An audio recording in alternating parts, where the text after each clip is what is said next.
मला माझी कविता सादर करत असताना यांच्या चेहऱ्यावरती भाव दिसले पाहिजे. बर बर एवढं पाहत राहील मला यांच्याकडे बोटच नाही करता ओके येत. Done done.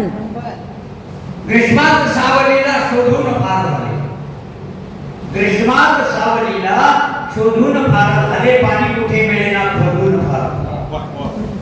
ग्रीष्मात सावलीला शोधून फार झाले, पाणी कुठे मिळेना खोदून फार झाले, वक्षावरी धरेच्या मोजून वार झाले, वक्षावरी धरेच्या मोजून वार झाले, सत्पुत्र धर्तरीचे ऐसे विकार. अशी परिस्थिती, या परिस्थितीमध्ये छायाताईंनी आणि अर्ध्य साहित्य प्रतिष्ठानच्या वतीनं असा हा आत्मीयतेचा आपुलकीचा सोहळा, सामाजिक समरसतेचा सोहळा आयोजित करून एक सामाजिक प्रबोधन घडवले या निमित्तानं. आणि आपण सारे एकत्र येतो कशा एका कवितेमुळे. मी 13 तास गाडी चालवत आहो, बापरे 13 तास गाडी चालवत आलो मी कंटिन्यू. आणि कशासाठी? एका कवितेसाठी. काय मिळते या कविता म्हणून येऊन 5 मिनिटाची 3 मिनिटाची कविता सादर करून मिळते काय आपल्याला? काही तर मिळत असं ना, त्याशिवाय थोडंच माणूस येतं, माझे 10,000 रुपये जातात, परंतु एका कवितेसाठी जातात. परंतु त्यातून मला जे समाधान मिळते की मी तुमच्या बरोबर इथे येऊन बसू शकतो, तुमच्या बरोबर चर्चा करू शकतो, तुमची माझी भेट होते, तुम्ही माझी खूप मी तुमचा तरी पण. म्हणून मी कविता सादर करत असताना मला तुमच्या चेहऱ्यावरचे भाव पाहून मला आनंद होतो. आणि ती कविता सादर करत असताना एका कवितेमध्ये प्रत्येकाच्या जवळ एक कविता आहे, घरी एक असते, सोबत एक असते, सांगत नाही. मी माझी नेहमीची जी कविता की जिने मला अगदी आंतरराष्ट्रीय कवी संमेलनाचा अध्यक्ष बनवलं, त्या कवीच्या सावलीला तत्संगी बोलू जरा माझ्या पुतासाठी लिहिली, सांगतो मी तिला लिहिली, तुझ्यासाठी लिहिली.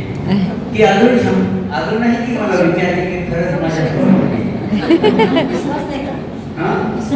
बायकोचा नवऱ्यावर ज्या दिवशी विश्वास बसवणार त्या दिवशी पूर्ण विश्व आनंदात राहील. बरोबर आहे. आणि आम्ही एवढे आनंदात गवणार त्यातले ज्यांच्या चेहऱ्यावर 12 वाजले दिसते त्यांची आधारणी सोबत आहे म्हणून तसे वाचतात. आणि जे अतिशय भारत स्वतंत्र झाल्यासारखे आनंदात असतील त्यांना खूप तरी आहे. हे बरोबर आहे. म्हणून त्या कवितेच्या निमित्तानं आपण एकत्र आलो म्हणून तिची आराधना. मी काही चांगला गायक नाही, पण तुमच्या समोर कविता गाऊन म्हणून दाखवतो. आणि सर्वांना एक प्रेमाचा आणि आपुलकीचा आत्मीयतेचा एक मेसेज देऊ इच्छितो. आपली कविता सादर करत असताना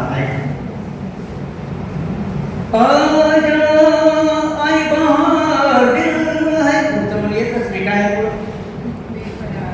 कसं किती आठवण आहे तुम्हाला नाही का? मग आपली कविता कशी पाठ नाही होत?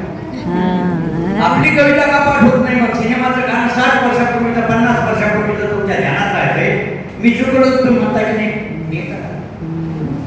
मग आपली कविता आपण पाठ करून ठेवायची, कागद किंवा मोबाईल हातात घ्यायचा नाही. तुम्हाला कविता सादर करत असताना त्या कागदाकडे नाही तर मोबाईलकडे पाहावं लागतंय आणि तुमच्या चेहऱ्यावरचे भाव कळतच नाही. तुम्ही काय लिहिलं होतं तुम्हाला दाखवत आहे तुमच्या चेहऱ्यावर. मी माझी कविता सादर करत असताना पायापासून तर डोक्यापर्यंत सादरीकरण करतो. त्याचं कारण आहे की मी पाठ करून लावतो.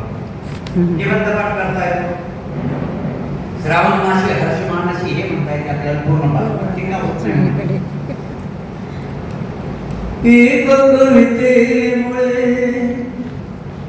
एक कवितेमुळे एक कवितेमुळे एक कवितेमुळे एक कवितेमुळे एक कवितेमुळे एक कवितेमुळे एक कवितेमुळे एक कवितेमुळे मित्र किती मिळाले, मित्र किती मिळाले, मित्र किती मिळाले. एक कवितेमुळे मित्र किती मिळाले, मित्र किती मिळाले. मैत्रिणी वेगळ्या एक कवितेमुळे, एक कवितेमुळे, एक कवितेमुळे, एक कवितेमुळे, एक कवितेमुळे.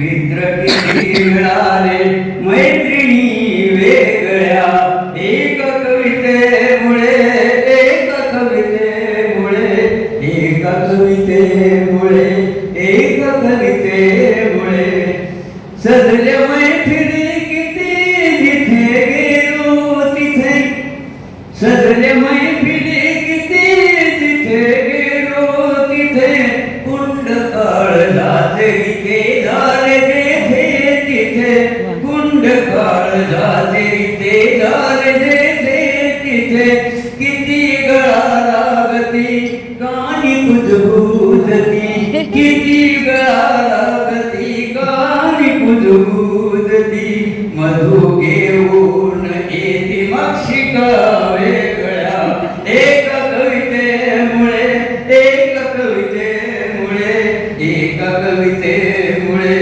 एक कवितेमुळे हिरव्या अमराई अन पिकल्या बागातुनी हिरव्या अमराई अन पिकल्या बागातुनी मोर कोकिळ मिठ्ठू अन मैना कुणी मोर कोकिळ मिठ्ठू अन मैना कुणी आले थवेच्या थवे गीत घेऊन नवे आले थवेच्या थवे गीत घेऊन नवे गुलाबाच्या उधळीत सुगंधी पाकळ्या एक कवितेमुळे एक कवितेमुळे एक कवितेमुळे एक कवितेमुळे एक कवितेमुळे मित्र किती मिळाले मित्र किती मिळाले मैत्रिणी वेगळ्या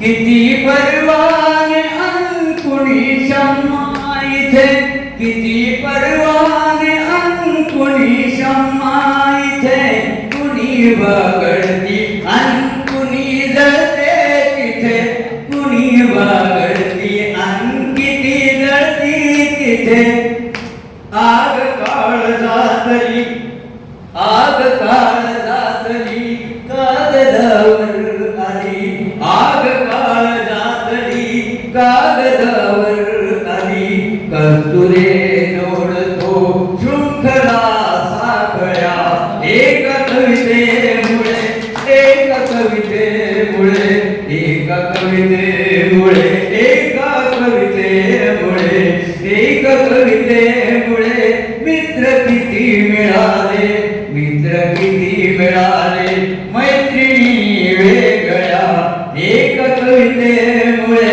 एक कवितेमुळे एक कवितेमुळे एक कवितेमुळे आता काय ज्याच्यासाठी लिहिला होता ती 74 मध्ये पत्रात मौसम की हंसी उन बाहों में सपनों की सुहानी राहों में मौसम की हंसी उन बाहों में सपनों की सुहानी राहों में हंस हंस किसी तरह से पूछा क्या राज है उनकी निगाहों में